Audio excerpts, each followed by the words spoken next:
Hello friends, तो इस कहानी की स्टार्टिंग में हमें आसमान से गिरते हुए कुछ लोगों को दिखाया जाता है, जिनमें से एक आदमी का नेम डैनियल था। यहाँ ये सभी लोग पानी में गिरते हैं और अब डैनियल उस पानी से बाहर आता है तो उसके हाथ में गन थी और यहाँ का सीन देखकर ऐसा लग रहा था कि जैसे यहाँ पर कोई वार चल रही हो। इसके बाद हमें यहाँ से 28 साल पहले का सीन दिखाया जाता है और यहाँ 2022 का वक्त दिखाया जाता है। यहाँ पर डैनियल अपनी वाइफ और अपनी बेटी के साथ रहता था। वो एक बायोलॉजिस्ट था, लेकिन उसके पास कोई अच्छी जॉब नहीं थी, इसलिए वो टीचिंग करता था। इसके बाद हम देखते हैं कि उसका आर्मी रिसर्च लैब में एक इंटरव्यू था, जिसके लिए वो काफी एक्साइटेड था। लेकिन जब वो इंटरव्यू के लिए जा रहा था तो उसे एक कॉल आती है, जिसमें उसे पता चल जाता है कि उसका रिजेक्शन हो गया है और उसने जो फॉर्म भरा था उसकी बेस पर उसे रिजेक्ट कर दिया गया है। इस वजह से उसे बहुत बुरा लगता है। यहाँ डैनियल जब अपनी फैमिली के साथ बैठकर फुटबॉल मैच को देख रहा था, तभी उस स्टेडियम में एक पोर्टल अचानक से खुल जाता है, जिसमें से बहुत से सोल्जर्स बाहर आते हैं और इन सभी सोल्जर्स की एक लीडर भी वहाँ मौजूद थी, जिसका नेम लेफ्टिनेंट हर्ट था। और यहाँ वो सबको बताती है कि 2048 में हमारी इस दुनिया में व्हाइट स्पाइक्स नेम के एलियंस ने हमला कर दिया है। उन्हें सबसे पहले रशिया में देखा गया था, लेकिन उन्होंने सिर्फ 3 साल यानी कि 2051 तक इस दुनिया के सारे इंसानों का नामो निशान मिटा दिया है। और यहाँ वो उन सबसे मदद मांगती है और वो उन्हें कहती है कि हमें तुम्हारी मदद चाहिए और हम चाहते हैं कि आप सभी हमारे साथ 2051 में चलें ताकि हम उन एलियंस को मार सकें। इस तरफ दुनिया के सभी सोल्जर्स इनकी तरफ अपनी आर्मी को भेजने के लिए तैयार थे और यहाँ से दूसरी दुनिया में जितने भी सोल्जर्स गए थे वो सभी सिर्फ 7 दिनों के लिए ही जाएंगे और 7 दिनों के बाद वो वापिस आ जाएंगे और उसके बाद दूसरे सोल्जर्स को भेजा जाएगा। लेकिन 7 दिन के अंदर ही वहाँ के एलियंस वहाँ भेजे गए 70% से ज्यादा लोगों को मार देते हैं। इसके बाद हमें डैनियल को दोबारा दिखाया जाता है, जिसको रिसर्च सेंटर में दोबारा से बुलाया गया था। उसे बताया जाता है कि उसे भी 2051 में बैटल फील्ड में भेजा जाएगा और उसके हाथ पर एक बैंड यानी कि एक डिवाइस बांध दिया जाता है और वो उसे बताते हैं कि इस बैंड के जरिए हम तुम्हें ट्रैक कर पाएंगे और तुम्हें वापस ले आएंगे। यहाँ डैनियल दूसरे वर्ल्ड में नहीं जाना चाहता था, लेकिन उसके पास इसके अलावा कोई चॉइस नहीं थी। यहाँ डैनियल अपने घर वापिस आता है और यहाँ डैनियल अपनी वाइफ को अपने हाथ पर लगे हुए उस बैंड यानी कि उस डिवाइस को दिखाता है। इसे देखकर उसकी वाइफ ये समझ जाती है कि उसे भी वार में भेजा जा रहा है और वो ये भी जानती थी कि वहाँ से वापिस आना बहुत मुश्किल है, इसलिए वो उसे जाने से मना करती है। अब डैनियल उसे बताता है कि जो बैंड मेरे हाथ पर लगा हुआ है उसकी मदद से वो मुझे कभी भी किसी भी वक्त टेलीपोर्ट कर सकते हैं। जिसके बाद उसकी वाइफ उसे बताती है कि हमें इस डिवाइस को निकालने के लिए तुम्हारे फादर की हेल्प लेनी चाहिए, अब सिर्फ वही हमारी मदद कर सकते हैं। यहाँ हमें इस बात का पता चलता है कि वो अपने फादर को बिल्कुल भी पसंद नहीं करता था, क्योंकि जब वो छोटा था तो उसके फादर उसे और उसकी मोम को तनहा छोड़कर चले गए थे। लेकिन अपनी वाइफ के बार बार इंसिस्ट करने के बाद वो अपने फादर से मिलने के लिए जाता है, जिनसे मिलने के बाद वो उन्हें उस गैजेट के बारे में बताता है। लेकिन यहाँ डैनियल के फादर उसे बताते हैं कि मैं इस गैजेट को तुम्हारे हाथ से निकाल सकता हूँ। लेकिन उसी वक्त इन दोनों के बीच में एक बहस छिड़ जाती है, जिसकी वजह से डैनियल वहाँ से गुस्से में बिना डिवाइस को निकलवाए ही चला जाता है। इसके बाद वो अपनी वाइफ के पास आता है और उसे बताता है कि उसे फ्यूचर में जाकर वार को लड़ना ही होगा, इसके अलावा इसके पास और कोई चॉइस नहीं है। अब वो अपनी बेटी और वाइफ से मिलता है और उन्हें अलविदा कहकर रिसर्च सेंटर में आ जाता है। यहाँ पर उसकी तरह के बहुत से लोग आए थे जिनको फ्यूचर में उस वार में भेजा जाना था। यहाँ पर उन सबको आर्मी सोल्जर्स उन क्रिएचर्स और वार के बारे में बता रहे थे कि तभी उनमें से एक लड़की उनसे पूछती है कि अगर हमारे पास टाइम ट्रैवल करने की टेक्नोलॉजी है तो क्यों ना हम सीधा 1948 में जाएं, जहां से ये सभी एलियंस इस दुनिया में आए थे और उन्हें हमारी दुनिया में कदम रखने से पहले ही खत्म कर दिया जाए। इस पर वहां मौजूद टेक इंचार्ज उसे बताता है कि हमारे पास जो टेक्नोलॉजी मौजूद है उसकी मदद से हम सिर्फ 30 साल का ही ट्रैवल कर सकते हैं, इसलिए हम सिर्फ 2022 तक ही ट्रैवल कर सकते हैं। इसके बाद उन सभी की ट्रेनिंग स्टार्ट हो जाती है। अचानक वहां पर लेफ्टिनेंट हर्ट आती है और वो सबको बताती है कि फ्यूचर में एलियंस ने हमारी लैब पर हमला कर दिया है और सब कुछ तबाह कर दिया है और उन्हें बताती है कि वो हमारे लिए बहुत ही इंपॉर्टेंट एरिया है और वो बताती है कि जल्द अज जल्द सोल्जर्स को उस दुनिया में में जाना होगा।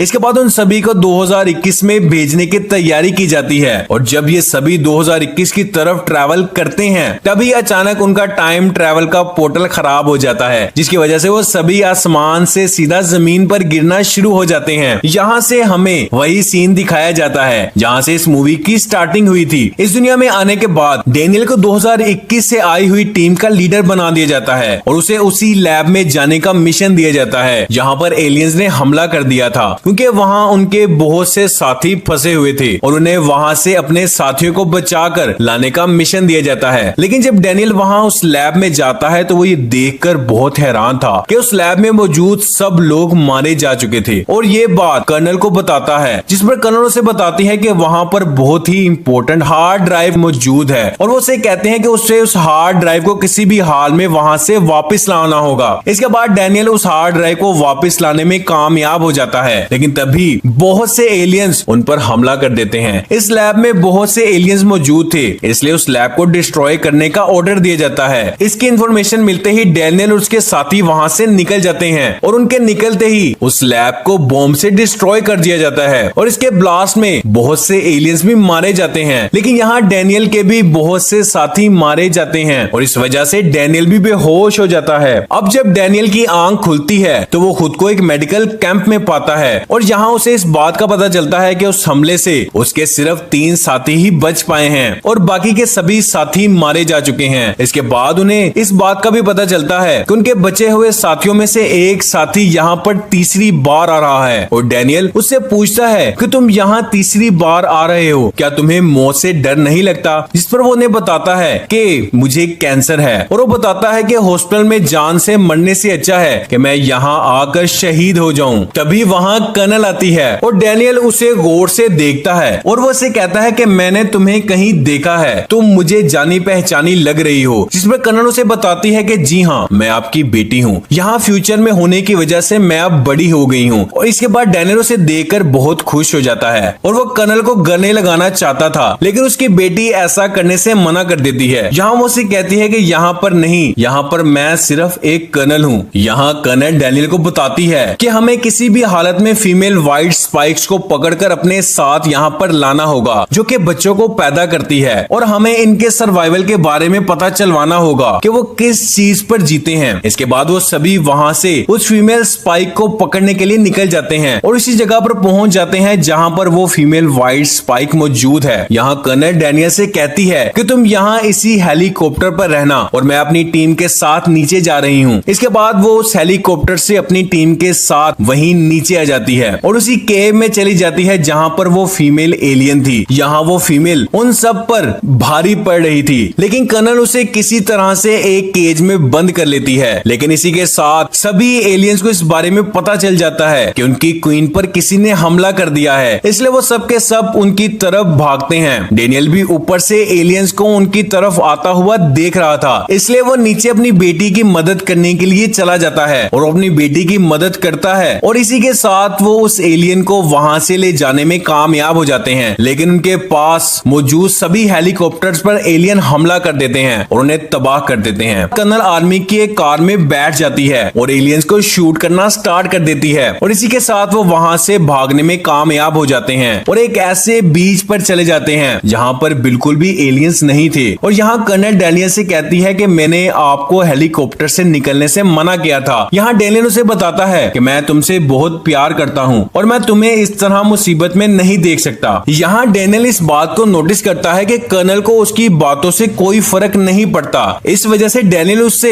इन सब की वजह पूछता है तो वो उन्हें बताती है जब मैं बहुत छोटी थी तो तुम मुझे और मेरी मोम को अकेला छोड़कर चले गए थे। उसके बाद मोम और तुम एक दूसरे से अलग हो गए और कुछ ही वक्त के बाद तुम मर गए और मैंने तुम्हारे साथ कभी भी वक्त नहीं गुजारा। लेकिन यहाँ इन सब बातों के बारे में बात करने का फायदा नहीं था और ना ही वक्त था। इसके बाद वो उसी जगह पर पहुंच जाते हैं जहाँ पर उस फीमेल एलियन को रखा गया था। अब हमें उस फीमेल एलियन को दिखाया जाता है जिस पर वो मुख्तलिफ किस्म के एक्सपेरिमेंट कर रहे थे और उसके ब्लड से ऐसा वेपन बनाना चाहते थे जिससे सभी क्रिएचर्स को मारा जा सकता था। लेकिन यहाँ पर उनके पास इतने सोर्सेज नहीं थे कि वो उन सब एलियंस के लिए कोई टॉक्सिक बना सके, इसलिए वो अपने फादर से कहती है कि आपको अपने वर्ल्ड में जाकर हमारे लिए इस एलियन के ब्लड सैंपल से ऐसी ऐसी टॉक्सिक तैयार करके लानी है जिससे हम इन सब एलियंस को मार सकें। तभी वहां मौजूद फीमेल एलियन होश में आ जाती है और वो अपने सभी साथियों को सिग्नल्स भेज देती है और इससे सभी एलियंस उसकी लोकेशन का पता चला लेते हैं। इस वजह से सभी एलियंस उसकी तरफ आना शुरू हो जाते हैं और वो इस आर्मी बेस पर हमला कर देते हैं और उनके इस अटैक से कर्नल भी काफी जख्मी हो जाती है। इसके बाद डैनियल अपनी बेटी से कहता है कि मैं यहाँ से वापस तुम्हें अकेला छोड़कर नहीं जाऊंगा। इसके साथ ही वो अपने फादर से उसके बिहेवियर पर माफी मांगती है और उन्हें वापस अपनी दुनिया में जाने के लिए कहती है और वो उन्हें कहती है कि उन्हें उनके लिए एक ऐसी टॉक्सिक बनानी होगी जिससे इन सब एलियंस को मारा जा सकता है। इसके बाद ही वहाँ पर एक एलियन आ जाती है और कर्नल को अपने साथ ले जाती है। यहाँ डेनियल अपनी बेटी को बचाने के लिए उसके पीछे कूदता है, लेकिन उसी वक्त डेनियल का टाइम खत्म हो जाता है और वो अपने वर्ल्ड में आ जाता है, यानी कि अब वो 2022 में आ गया था। और यहाँ आने के बाद वो बहुत दुखी होता है क्योंकि वो अपनी बेटी को उस क्रिएचर से बचा नहीं पाया था और उसके पास उन क्रिएचर्स को मारने का सैंपल था जिस पर वो एक ऐसा टॉक्सिक बना सकता था जिससे उन क्रिएचर्स को मारा जा सकता था। और वो सैंपल को लेफ्टिनेंट को दे देता है और वो इससे बहुत सी टॉक्सिक बनाने का कहता है और उसे वापस भेजने के लिए कहता है, जिस पर लेफ्टिनेंट उसे बताती है कि तुम चाह कर भी वापस नहीं जा सकते क्योंकि टाइम पोर्टल पूरी तरह से एलियंस ने तबाह कर दिया है। ये सुनकर उसे बहुत झटका लगता है। इसके बाद वो अपने घर जाता है जहाँ पर उसकी बेटी उसका इंतजार कर रही थी। वो अपनी बेटी को गले लगाता है और उसे प्यार करता है और अपनी वाइफ को बताता है कि फ्यूचर में हमारी बेटी एक बहुत अच्छी कर्नल बनेगी और उसी ने ऐसी टॉक्सिक बनाई है जिससे एलियंस को मारा जा सकता है और मैं उसी का बनाया हुआ टॉक्सिक इस दुनिया में लेकर आया हूँ। इसके बाद डैनियल अपने एक दोस्त से मिलता है जो कि अपने साथ 2051 में मौजूद एक एलियन का नाखून लेकर आया था। यहाँ वो उस नाखून को एक लैब में लेकर जाता है और यहाँ उन्हें इस बात का पता चलता है कि वो एलियंस को किसी लावा से बनाया गया है। इसका मतलब है कि उनका ओरिजिन एक लावा से हुआ है। यहाँ हम डैनियल के एक स्टूडेंट को देखते हैं जिसके पास लावा के बारे में बहुत सी इंफॉर्मेशन मौजूद थी और वो सभी उससे मिलने के लिए जाते हैं और वो उन्हें बताता है कि 1984 एडी में इस दुनिया में एक जगह पर बहुत बड़ा लावा निकला था और इस लावा की राख हर तरफ फैल गई थी। इसके बाद वो जगह जहाँ से लावा निकला था वो जगह बर्फ से ढक गई थी और इसी के वजह से उस बर्फ के नीचे रहने वाले सभी जानवर उसी बर्फ के नीचे दब गए थे और ये भी हो सकता है कि वो सभी इस वजह से उस बर्फ के नीचे दब गए हैं और आने वाले वक्त में जब सारी दुनिया में ग्लोबल वार्मिंग हो तो वो दोबारा से जिंदा हो जाएं और जमीन के ऊपर आ जाएं और फिर से इंसानों के ऊपर हमला कर दें। यहाँ डैनियल को इस बात की समझ आ जाती है कि यहाँ जो कुछ भी चल रहा है और जो कुछ भी यह बच्चा कह रहा है वो बिल्कुल सच है और वो इन सब बातों को उस सेक्रेटरी को बताता है, लेकिन वो उसकी बातों को ज्यादा सीरियस नहीं लेता और उसकी बातों को इग्नोर कर देता है। यहाँ डैनियल उन सभी एलियंस को खत्म करना चाहता था क्योंकि अगर उसने ऐसा ना किया तो वो फ्यूचर में उसकी बेटी की जान ले सकते हैं और उन क्रिएचर्स के मरने से फ्यूचर बिल्कुल बदल जाएगा। इसके बाद वो अपने फादर के पास जाता है क्योंकि उनके पास हेलीकॉप्टर था और वही थे जो कि उसकी मदद कर सकते थे और डैनियल ने सब बातों के बारे में बताता है और उन्हें बताता है कि अगर उन्होंने इसका साथ ना दिया तो वो क्रिएचर्स फ्यूचर में उनकी ग्रैंड डॉटर मतलब के डैनियल की बेटी को मार डालेंगे। यहाँ डैनियल के फादर अपनी ग्रैंड डॉटर को बचाने के लिए उन क्रिएचर्स को मारने पर एग्री हो जाते हैं। इस तरफ लेफ्टिनेंट हर्ट ने उस मेडिसिन से जिसे के डैनियल फ्यूचर से लाया था उससे क्रिएचर्स को मारने की बहुत सी टॉक्सिक तैयार कर ली थी। इसके बाद वो सभी उसी जगह पर जाते हैं जहाँ पर बहुत वक्त पहले लावा फटा था और यहाँ पहुंचकर वो एक बहुत बड़ा ब्लास्ट करते हैं और यहाँ सबके सब वहाँ से नीचे आ जाते हैं और उनकी नजर एक एलियन शिप पर पड़ती है जो कि क्रैश होकर वहाँ गिर गया था और यहाँ मौजूद सभी एलियंस मारे गए थे और यहाँ डैनियल और उसके साथी देखते हैं कि वो अपने साथ बहुत से वेपन्स लेकर आए थे और इन वेपन्स को वाइल्ड स्पाइक कहा जाता था जिन्होंने 2051 में पूरी दुनिया को तबाह कर दिया था और उनकी नजर बहुत से वाइल्ड स्पाइक्स पर पड़ती है